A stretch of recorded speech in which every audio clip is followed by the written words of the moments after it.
Yeah, because the anime hasn't shown that. Because all of those are cover stories. Yes. A cover story is a story told over single pages, the cover page of a chapter, that sometimes run for as many as 40 pages or 40 stories. And only one of them has ever been depicted in the anime, and that's Buggy getting his body back and returning to his crew before Logtown. That was turned into a filler episode. They haven't shown any of them since. What those typically do is if there's a subordinate of a villain or a villain that doesn't die or doesn't get imprisoned, you see what happens to them in the aftermath. You see things like Hachi, after Orlong Park is destroyed, deciding, okay, I'm going to go back home to Fishman Island, and seeing all the hijinks that he gets up to on the seafloor. Things like Gedatz from Skypiea, when he falls through the cloud during his fight with Chopper, ends up landing on the Blue Sea, doesn't die from that fall. And he's like, a guy fishes him out, it's like, hey, do you want to work for me? He's like, okay. I think one of the big examples actually for me would be the creation of CP0. And Yes.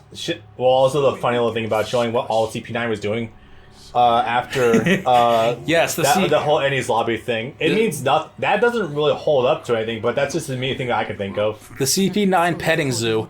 Yeah. Things like that. Gedatsu becoming the concierge for a hot spring. Yep. That's just good. Am I getting both boss fights for this fucking arc? That's hilarious. Go for him. I'm not complaining. You know what? Good opportunity to show off Snake Man. Why not? Go for it. I'm not complaining too much. Let's show. Put him in the Lucy costume. This one? Or the other one. Oh, yeah, sure, the one with the helmet then, I guess. Oh, well, later. Can he even go Snake Man in this one? Yeah. This would be interesting. You have to change the skill, but yeah. Yeah. Hey, more of that thing we mentioned earlier. This is from 1. Yeah. Because this wasn't shown in 3, I don't think. Also, Robin's kind of a fucking idiot, because why would you think just throwing the glass bottle at him would shatter on contact with his body? Why wouldn't you maybe take the cork off first? Fragile glass? I don't know. Maybe taking the cork off will make it so the water spills everywhere first before it makes contact. That's my best guess. Yeah. It's a moot point. It's whatever. This was also probably the single dumbest thing that Robin ever did. I'm not saying something, considering Annie's lobby. In Water 7. Yeah. That's a funny stage. Special moveset. Yeah. Yeah, Bounce Man, switch out for Snake Man. Also, let's see, Thorax. Thorax is like, sounds like Thorax. Is pretty much like one of the ones you want to be using with them. Giant Bazooka, I don't use that. I stick to UFO. Yeah, it seems to work out. Probably because you can also jump cancel off UFO or dash cancel UFO. It's fucking dumb. I don't know how useful it is in a pure boss fight stage. If you can lodge him against the wall, it's good. I mostly use it for crowd control. Obviously. Actually... Oh right, this stage actually does have something of a gimmick. In order to hit him, I think you have to hit the pillars and then they spill water on him. Boss fights are definitely a little more evolved in this game than they were prior. Not like since Pirate Warriors 1, pretty much. Like, the boss fights will actually go through, like, multiple phases, if given a chance. Also, check this out. If you're matched with your dash canceling, you can literally just keep this up for the full way through, until it gets its armor back. And then you can potentially tech catch them into, combo string that will break their, break their armor again, and just combo again. I think they tried to keep some of the boss gimmicks in 3 at least. I'm pretty sure when you're fighting Arlong, for example, he'll still do things like jump into the water and then dart back out at you, and you have to dodge. Yeah. You're not transforming. I haven't really had to yet. I've mostly been focusing on doing damage. Okay, it does take it off. I was wondering what the hell will happen there. Let's see. Yeah, as you can see, Snake Man is very fucking fast. A lot of hits that go right in front of him. The only thing is that he moves a little too quick sometimes. Yeah. But his dash kind of sucks. 3, 4, 5, 6. Okay, that was Culverin. That was what I was looking for. Now's the one where you gotta attack the pillar. Yeah. One thing I didn't really notice until I was actually playing this game, though, is how much taller he actually gets when he's under Snake Man. Yeah, oh, or maybe that's later. Oh, no, there it is. Yep. I think this is the most involved they get in this game. One of them has them actually raining bullets, punches down from the sky. I'm looking for that one, because that's like also one of the best moves in the game. Yes. 1, 2... 1... Damn it. His moveset's also way more involved than Gear 4th. Hang on. Yes. 4... Fuck. Also because you gain like 4 additional triangle attacks at the end of each combo. Yeah. 4, 5, 6, 7... Damn it, I can't pinpoint it. The one... 7, 8. You're gonna get that one coming out of almost every one. That attack is unavoidable. You dodged my undodgeable attack. Thanks, Poopling. The other thing is, though, with that skill set that was shown off earlier, it's super fucking easy to just immediately go back into your transformations when you have them. The 3rd movie is coming out. Eventually, and then we can actually talk about unlimited codes. November, I think. It's coming in early November, and I don't want to do that experience, and I really hope you don't want to either. Oh, you mean watching it? Oh, no. In the theater experience. No, God, no. I value my health. Okay, good. It's like... I was gonna say, if you want to go into that, I'm gonna wear like a fucking gas mask. Give me a fucking motorcycle helmet. Actual Bane mask. How much does the thing the guys from Daft Punk wear cost? The weird ass helmets. I have no idea, actually. I'll ask my prop friends, see if they know. Oh, hey, yeah. this is the original move that was invented for this game to take out Kaido as well. We'll see that later. The weird one that still doesn't make sense to me. This is slightly re-rendered. That's why it's not in the filter. Yeah. And Cubok. Or was it Tchaikovsky? I have no idea. I don't know the classical music like Taylor does. Antonin Dvorak's Symphony No. 9 from the New World. Okay. Ha! I know that specifically because that same song was also used in Ashura's Wrath when you fight the monkey guy on the moon. Yeah. Otherwise known as the most hypest moment in all of gaming. Boy, that sure would be a fun moment for you to press square, wouldn't it? Boy, would it. I don't know, I think Devil May Cry 5 put up a pretty good fight for one of those spots. Personally speaking, by the way, yes, I am playing the game on Son of Sparta in my free time. It is goddamn fun. Nice. Yeah, I did pretty good in that regard. Sweet. This also displays the pointlessness of boss stages if they can be over in less than 4 minutes. Or the last one in less than 2 minutes. Especially when 2 of them inconsecutively in the same chapter are against the same boss each time. Yeah. Oh god. Frame rate cranking. You see, this is why you don't slow down your footage below the frame rate of what you have for your project, because this happens. And you didn't even bother to sample it. That was intentional?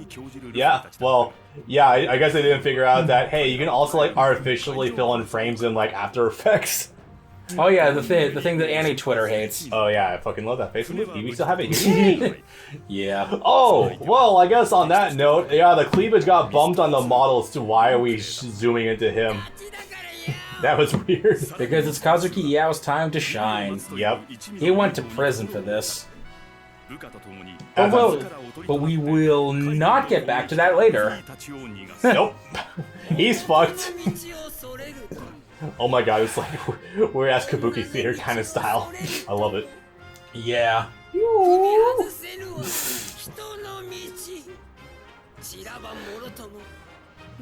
Anyway, but yeah, with the models of this game, Tecmo Koei continues to innovate with their newer Dynasty Warriors engines, and the cleavage on the woman have become even more natural looking. So that's the funny thing. They implemented Dead or Alive 5's soft engine onto the boobs in Warriors Orochi 4.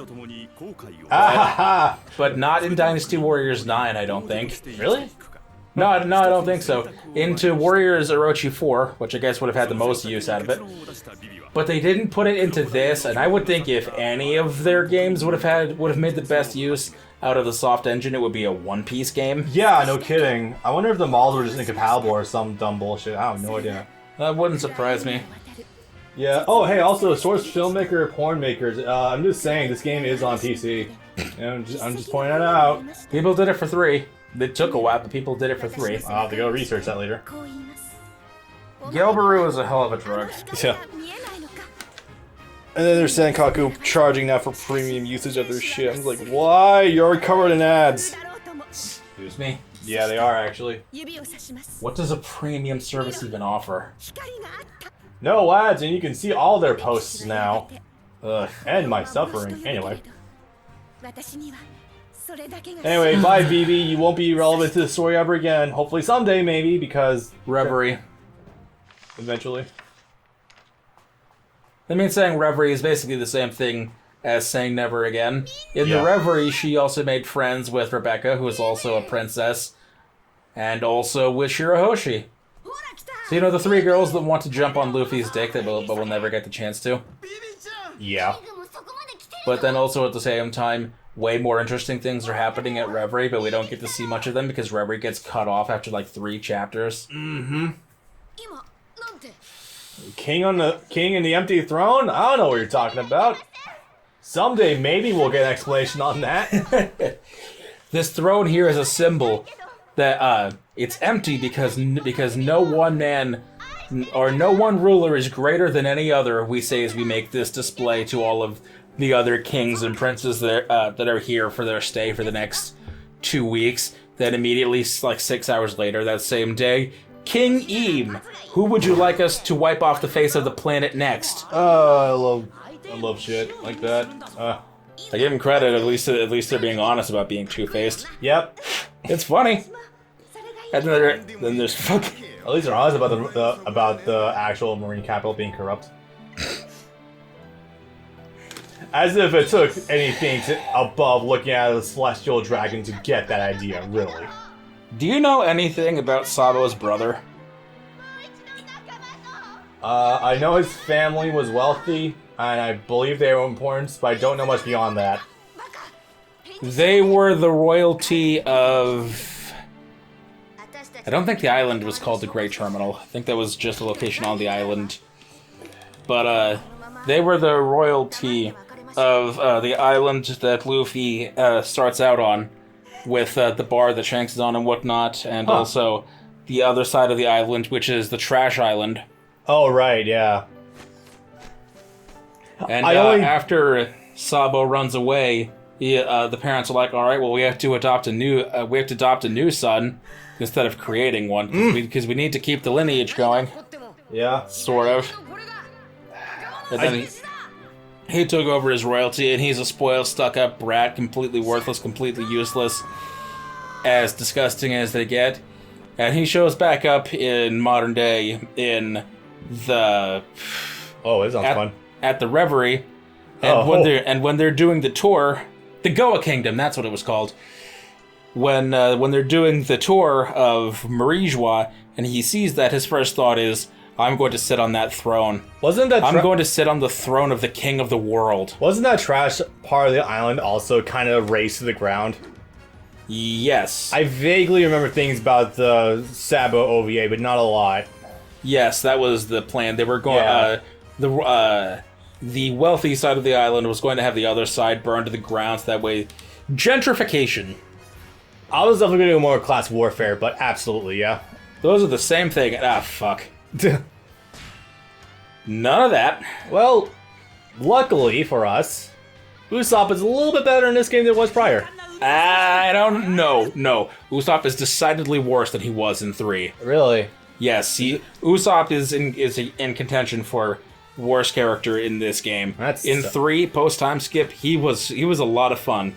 Setup was a little tricky, but he was a lot of fun and he could get shit done. I would mess around with his.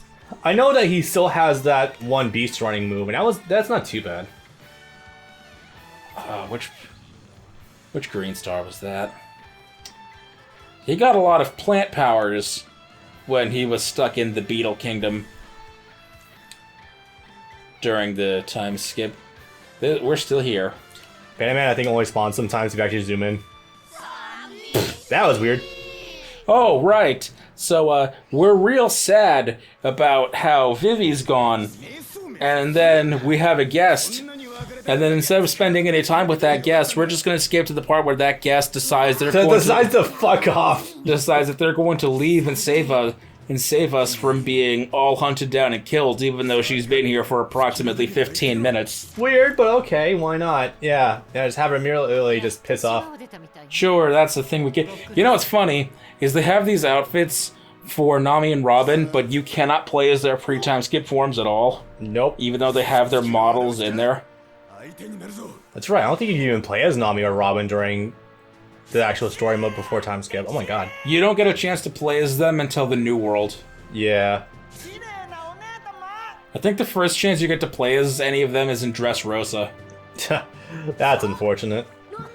Anyway, hello, actually good rendition of Robin, I've missed you. This is one of the things I really do love about World Red with the school outfit for her. Pre-time skip haircut. And not just the same haircut as Nami. Yep. I miss you. That's one of the other things that's not so great about the New World, is that all 3 of the major female characters are all copy-pasted the exact same haircuts, but in different colors. Yup. Well, even then, not even so much, because Robin and Tashiki have the same color haircut. Exactly. And I know we're in disagreement about this, but to make this to the audience, I don't like Tashiki's new design. I know you love it though, and that's fine. Yeah, that's fine. Yeah. I just think the short hair works better for her. I think she kind of gets lost in the shuffle, as does Robin, honestly, with the new design. I think pre-time skip, her design looks a little too much like Nami with the short hair, and I do appreciate how she does have that actual, like, the bun post-time skip, so it makes her look more distinct, even though she still has the curly hair. Why does everyone's hair get curly all of a sudden? My god. Oh, you were talking about Tashiki. I thought you were talking about Robin. Oh, no. It's like, no, Nami's hair pre-time skip is a helmet. Robin's is actually hair. Yeah, no, I wasn't referring to that. Chopper, stop staring at the screen, please. That's very creepy. You know, not even moving. You know, it's funny that when you actually look at Nami in this exact pose, like, with the lighting, you can definitely tell that, yeah, no, they definitely brought some technology over from her life for this. I think it's either the skin texture, but she definitely looks like softer, quote unquote, in like the skin texture. That's not even a person anymore. That's just a mannequin. Yeah. Ugh. This is what I'm talking about when I say I'm up and down whether or not the updated look is actually an improvement or not. It is in places, and in other places, it's really bad.